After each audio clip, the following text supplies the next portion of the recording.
আসসালামু আলাইকুম। সম্মানিত দূরে এবং কাছের ভাই বন্ধুরা, আপনারা কেমন আছেন? আশা করি সবাই ভালো আছেন। তো শশা চাষ একটি লাভজনক একটি ফসল। এটা কিন্তু খুবই লাভজনক একটি ফসল। যেমন লাভও রয়েছে তেমন রিস্কও রয়েছে। তো এখন কিন্তু শীতকাল। এই শীতকালে শশা চাষ করা কিন্তু খুবই কঠিন। কারণ শীতকালে শশার হলো রোগবালাইটা সবসময় একটু বেশি হয়ে থাকে, পোকামাকড়ের উপদ্রবটা একটু বেশি। কারণ যখন পোকামাকড়ের উপদ্রব বেশি হবে, গাছের পাতাগুলো ক্ষত করবে, সেখান থেকে পচন তৈরি হবে। পচন তৈরি হয় এবং একটি গাছে তখন একটি ভাইরাস তৈরি হবে। সেই ভাইরাসটি হলো ডাউনি মিল্ডিউ। এই ডাউনি মিল্ডিউর সমস্যা হলো শশা গাছের সবথেকে মারাত্মক একটি সমস্যা, যেটা জমিতে যদি একবার লেগে যায় এটা নিয়ন্ত্রণ করা খুবই কঠিন হয়ে পড়ে। তো সম্মানিত ভাইরা, আপনারা দেখতে পাচ্ছেন আমার যে প্রজেক্ট, শশা প্রজেক্ট, এটা শীতকালীন হোয়াইট গোল্ড জাতের শশা।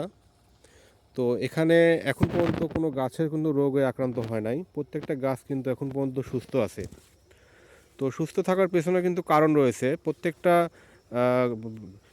নিয়ম অনুযায়ী গাছের যে পরিচর্যাগুলো রয়েছে, আমি কিন্তু নিয়ম মেপে সে পরিচর্যাগুলো করে আসছি।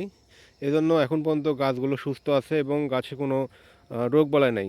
গাছে পর্যাপ্ত পরিমাণে ফলও সেট আপ হয়ে গেছে। তো আপনাদের এই ডাউনি মিল্ডিউর সমস্যা থেকে সমাধানের জন্য কিছু ছত্রাকনাশকের নাম বলবো আপনাদেরকে, যেগুলো আপনারা আপনাদের শশা প্রজেক্টে যদি ডাউনি মিল্ডিউ লেগে যায়, পরপর ঘুরায় ফিরায় সেই ছত্রাকনাশকগুলো ব্যবহার করবেন। তো প্রথমত আপনারা যখন দেখবেন যে ডাউনি মিল্ডিউ লেগে গেছে, তখন আপনাদের প্রজেক্টে জ্যাম্প্রো ব্যবহার করবেন। জ্যাম্প্রো কিন্তু ডাউনি মিল্ডিউর জন্য খুবই ভালো কাজ করে। তো জ্যাম্প্রো ব্যবহার করার মোটামুটি হলো 4-5 দিন পরে আরেকটি যে ছত্রাকনাশক ব্যবহার করবেন সেটা হলো ক্যাব্রিওটপ। ক্যাব্রিওটপের সঙ্গে যেটা মিশ্রিতভাবে স্প্রে করবেন সেটা হলো অ্যামিস্টার টপ।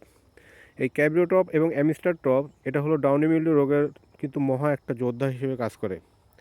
তো একটি ছত্রাকনাশক দিয়ে আপনি হলো রোগ নিরাময় করতে পারবেন না, এই জন্য গ্রুপটা অল্টারনেটিং করে ঘুরায় ফিরায় জমিতে মারাটা সব থেকে ভালো হয়। তো ক্যাব্রিওটপ এবং অ্যামিস্টার টপটা যখন ব্যবহার করা হয়ে যাবে, তখন আপনি আপনার জমিতে আরেকটি ছত্রাকনাশক ব্যবহার করবেন। সেটা হলো কপাল অক্সিক্লোরাইড গ্রুপের যে ছত্রাকনাশক রয়েছে কপাল। এটা বাজারে বিভিন্ন কোম্পানি বিভিন্ন নামে বিক্রি করে থাকে, যেমন অটো কোম্পানি ব্লিটক্স রয়েছে, নেটিভ কোম্পানির কপাল। এগুলো আপনারা ব্যবহার করবেন আর কি। কপাল এটা প্রতি 5 লিটার পানিতে 2 গ্রাম হারে কপাল ব্যবহার করবেন। তো আপনাদের যারা এই ডাউনি মিল্ডিউ রোগ নিয়ে আপনারা খুব চিন্তিত আছেন, তারা এগুলো নিয়ে কোনো চিন্তা না করে যে ছত্রাকনাশক এবং ছত্রাকনাশকের নাম বললাম, আপনারা অবশ্যই এই ছত্রাকনাশকগুলো ব্যবহার করেন। দেখবেন 100% আপনার জমি থেকে ডাউনি মিল্ডিউর রোগ যে পর্যন্ত হয়েছে পরবর্তীতে নতুন করে আর হবে না। কারণ আমরা কৃষক, আমরা প্রতিটা স্প্রে যখন করি, আমরা পরীক্ষিত হয়ে রেজাল্ট যখন পেয়েছি, পাওয়ার পরে আপনাদের মাঝখানে শেয়ার করার চেষ্টা করি। দেখেন আমার জমিতে কোনো গাছের পাতা কিন্তু হলুদ ছোপ ছোপ দাগ দেখতে পাবেন না। প্রত্যেকটা গাছ কিন্তু পাতা পাতা কিন্তু সুস্থ সবল রয়েছে। তো অতিরিক্ত শীতের পরেও যে গাছগুলো মাশাআল্লাহ এত বড় হয়ে গেছে, এটা আলহামদুলিল্লাহ। তো সম্মানিত ভাইরা, আমরা কৃষক, আমরা কোনো প্রফেশনাল ইউটিউবার নয়। তো আমাদের কথাগুলো আপনারা অবহেলার দৃষ্টিতে দেখবেন না। যারা শশা চাষ করছেন তারা অবশ্যই যে ছত্রাকনাশকগুলোর কথা বললাম ডাউনি মিল্ডিউর জন্য, অবশ্যই সেই ছত্রাকনাশকগুলো আপনাদের জমিতে ব্যবহার করবেন। দেখবেন যে 100% রেজাল্ট পাবেন। তো এই ছত্রাকনাশকের সঙ্গে কিছু কিছু কীটনাশক রয়েছে, যেগুলো হলো ডাউনি মিল্ডিউর যে রোগের ভাইরাস বহন করে বেড়ায়, সাদামাছি, থিপস রয়েছে।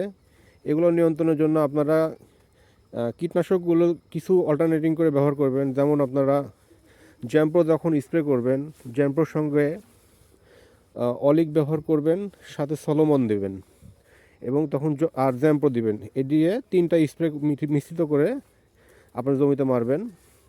আর যখন আপনি ক্যাব্রিও টপ এবং অ্যামিস্টার টপ দিবেন, তার সঙ্গে দিবেন আপনি হলো মোভেন্টো দিবেন, সাথে অবেরন আছে, অবেরনটা দিয়ে দিবেন।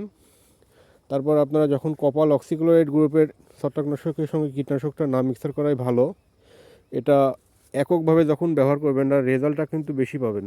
তো সম্মানিত ভাইরা, আপনারা যারা ডাউনি মিল্ডু রোগ নিয়ে খুব টেনশনে আছেন, এগুলো টেনশন না করে এই ছত্রাকনাশক রোগগুলো নিয়মমাফিকভাবে আপনার জমিতে ব্যবহার করেন, দেখেন 100% রেজাল্ট পাবেন। ধন্যবাদ সবাইকে।